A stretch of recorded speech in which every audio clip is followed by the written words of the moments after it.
Hi, this is Black Women in Your podcast doing a special episode with a special guest about the situation in Ukraine for our diaspora. Angela, kick it off, describe briefly the situation. Well, okay, I'm going to leave that to to our guest. Could you Well, please I was going to say brief if somebody's been yes, can under a you please rock. We all know describe the that with situation in Russia. Ukraine for students, African students, and it seems like also Asian students are trapped there too. Yeah, actually, it's like African student, Asian student. I think initially they were saying there was about 80,000 of students in Ukraine, Wow. um, because there's a lot of foreign students that goes to Ukraine because it's cheaper, and Mhm. it's also economically makes sense for Ukraine. And so that's why there's so many international students there. But when the war broke out, basically they started filtering who gets to go out first and who doesn't. Unfortunately, all the people of color got filtered to go last, and some of them got stopped, basically stopped not to go out, and then all kind of discrimination and dehumanization and you name it. So, and that's where most of us, like as an organization, individual, started coming together to like, no, this is not happening. We're gonna do the best that we can. Yakimo, tell us briefly about Omek and some of the other organizations you've been working with. Yeah, so basically, what Omek is a community or platform for bicultural of African descent living globally. Our goal is to make connection and collaboration simple, normalize the process for this bicultural to be able to see each other and connect with each other and really start collaborating, because we believe once they get to that point, as a people of African descent, once we get to the point where we are able to collaborate, then the sky's the limit. And we talk about creating the change. We talk about being part of something that's bigger than ourselves. Everyone talked about this. And for us, we really carved out this bicultural community who are like a young, driven, talented, um, you know, in the diaspora. And then by bringing them together and then creating this space for them, you basically enabling them to empower each other and also create the change that they want to see. Well, I can vouch that you've done a fantastic job. I went to one of your meetings where you had members come together. It was the most beautiful thing I've ever participated in online with my people. And it's myomek.com, right? Yes. People need to join up there. So you were poised. You had already had this infrastructure and community. So when you saw this need, did somebody contact you or you contacted them? Yeah, basically we started someone the first day when this thing started happening, someone in the community sent me a video like, Kimo, have you seen this? I'm like, what is this? And then it started like more people, because we have one of the largest student community in Europe, and then other students started sharing this, and then automatically our student forum, and I reached out to them, like, hey, have you guys seen this, what's happening, and let's do something about this. And then immediately on the next day, we send a message within the community to say like, hey, this is what is happening. Let's gather together and let's, as a community, let's decide what we want to do, which was like extremely smart. And then the next day we posted that in the community, and then we posted on our social media. And there was like like a really large turnout. People, even those who are not part of the Omek community, joined because they saw this for the first time. And then from that discussion, we took some ideas like what we should do as a community. And from that point on, there's other organization, our partner organization, like Black Ladies Talk, like a Sonar, which is another diaspora organization in the UK. We automatically started coming together, and then other individuals who have been like getting really involved started joining us. And then we started finding people like Larry at the border, who's on an ex-diplomat, and then he's, because of the vast connection he has in that area of the country, knew a lot of people in Poland, in Ukraine. And so we started bringing all these people together, and then we joined Telegram. And then from there on, we started like connecting with other group and other efforts. So it just became this really bigger group. But we also have like a few organizations here in the Netherlands that's like a base here and then coordinating together. So it just organically, like we really started to coming together. And quickly, one of the things that we hear from Larry, who's on the ground there, and so who's working with the community, and was able to like evacuate so many people and then bring them to Poland, and also really start to like help them navigate where they need to go. And then he started working with like a network of churches around the area. And so they have like this warehouse, and it's like, we need supplies. And so we're like, all right, that's what it's need right now. Let's do a supply drive. And so, yeah, it's been amazing actually to see how the community quickly come together to try to do something, irrespective of like the lack of resources that we have, but like of us coming together and then putting our effort together to try to support our brothers and sisters. Has been like something that's been beautiful to see. Wow. You know, I'm going to leave you in good hands with Angela, and I'm going to go start fundraising. But thank you so much for everything that you're doing. Keep it up and let us know how we can amplify those efforts. Absolutely. Thank you so much. Thank you, my brother. See you, sis. All right. Bye, Adrian. So the work that you've been doing, your fundraising money, how much money are you looking to fundraise right now? Yeah, so basically right now, initially we're looking to fundraise between 5 to 10,000. So let's say 10,000, because the reason for that is when we started the campaign for the supply drive, only our location in Rotterdam, we actually got way more supply than we had expected. Quickly we realized we have about like 3 truckloads of supply that we need to transport that at the border, which means we have to like rent truck, and then the gas price is like extremely high now. So we have to find driver that take the tanks there and then come back, and then their food and accommodation, and then rental, and then gas. And so after the math, like we realized we need something for those 3 trucks, something around 10,000. And also we always getting actually more and more requests, especially now, from the community members who have been able to go to different countries because of their situation. And now they're quickly running out of money. So there's always this request, a financial request that's coming. And so we, right now we like really focusing on raising that fund and then trying to get the supplies to the border as quickly as possible. But at the same time, when we get families like coming to us and then saying they need money, we can say no. Whatever small money that we have, we'll be like giving that away. Are there still any students left in Ukraine that need to be evacuated? Yes.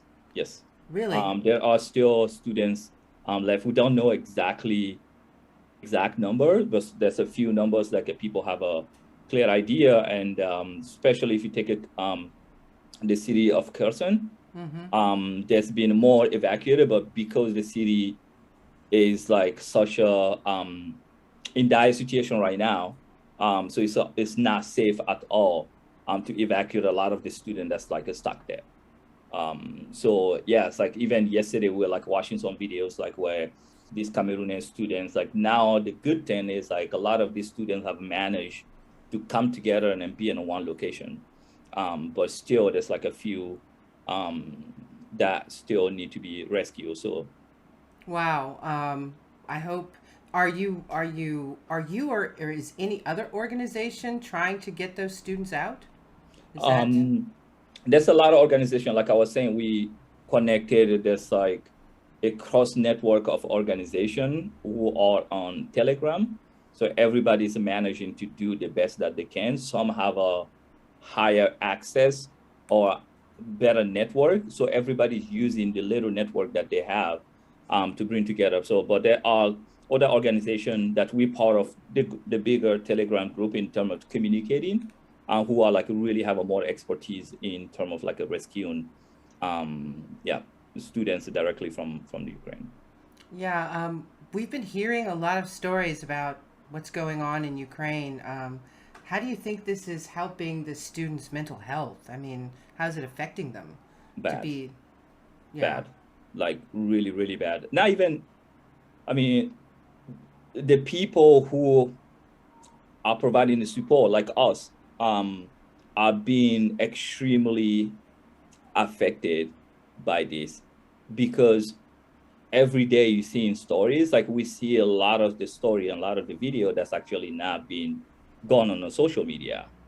And you're getting the message because like a lot of the time you're directly in contact with people who are saying like desperately need help, and then you're getting these text messages and it's being shared in the group. And so like even the support team are like really, 2 days ago there was a couple of mental health professionals that organized, like exclusive session for this support group. And there was like so many people there that are like really, really close to breaking down. Some people have like lost, there was a guy that was like lost 14 pounds and not being able to sleep. Oh my And so God. that's people who are providing support. Imagine people who are actually the students who have to flee the war and then try to save their life, and you go to the border and you are encountering like a worst discrimination possible. Like what's happening at the border right now is, or what's been happening.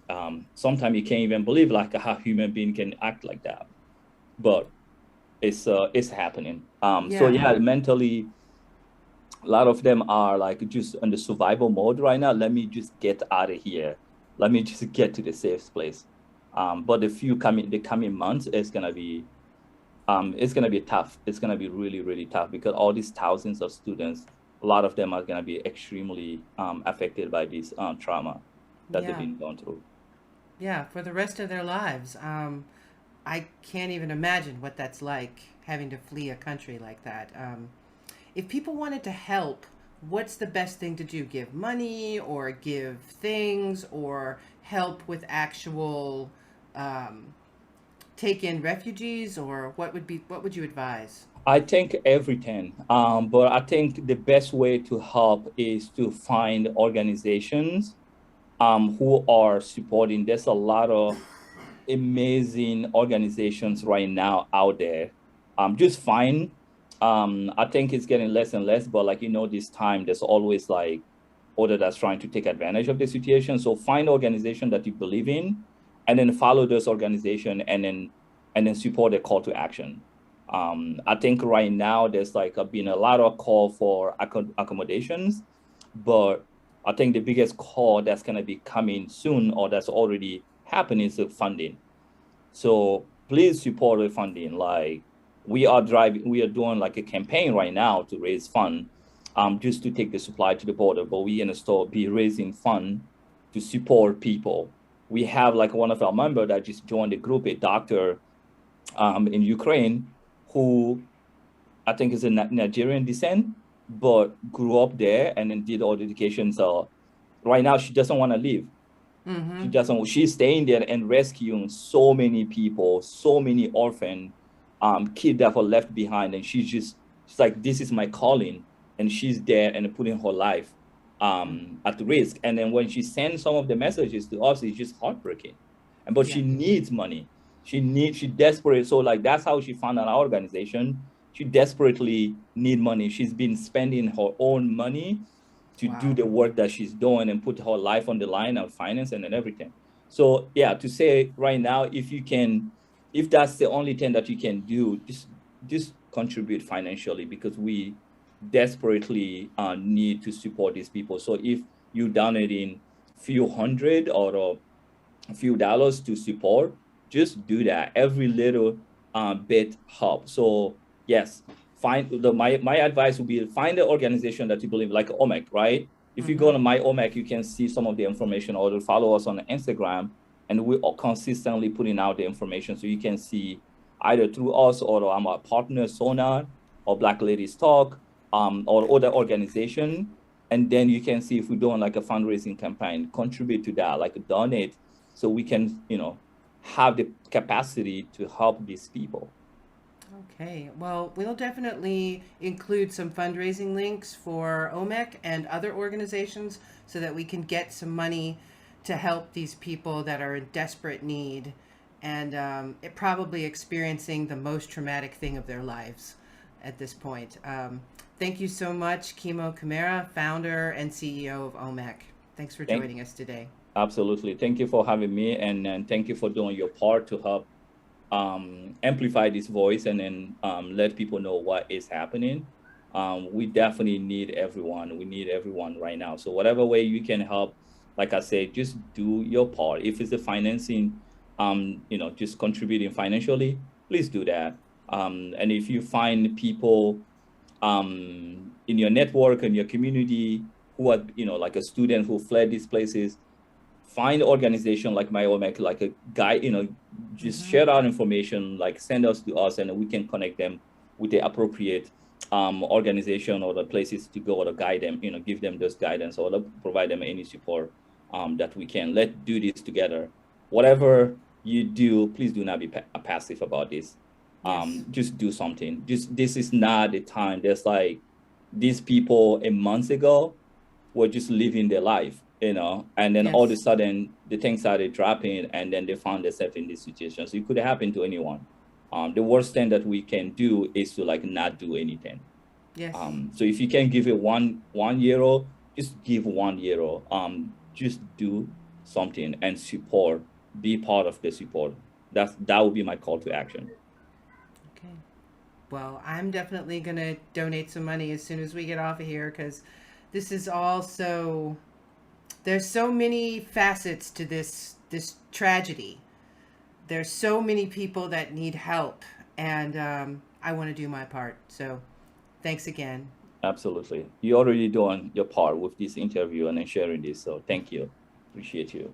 All right. Well, we'll check back with you in a few weeks to see how things are going and see what else we can do. Absolutely. So everybody, stay tuned. And as I said, the links will be in the show notes on the podcast and on the YouTube video. And please make a donation. Thanks so much. All right. Thank you. And bye, everyone. Bye. I personally know a woman in Germany. We're part of a larger American organization that focuses on helping overseas Americans vote. But right now, she's spending her time in Germany personally helping 2 families of the African diaspora that fled Ukraine get resettled in Germany. Through the Ukraine Refugee Fund on the Generosity Network, she's making sure that these 2 families, including a pregnant mother, are getting the things they need to set up a new life in a new country after they fled and left everything behind. From pots and pans to carpeting, to food, to maternity clothing. If you can donate one euro, 2 euro, 5 euros, every little bit will help. I'll make sure that we have the link in this episode, but I wanted to thank you all for taking the time to help us help our diaspora during this Russian-Ukraine war. Thank you.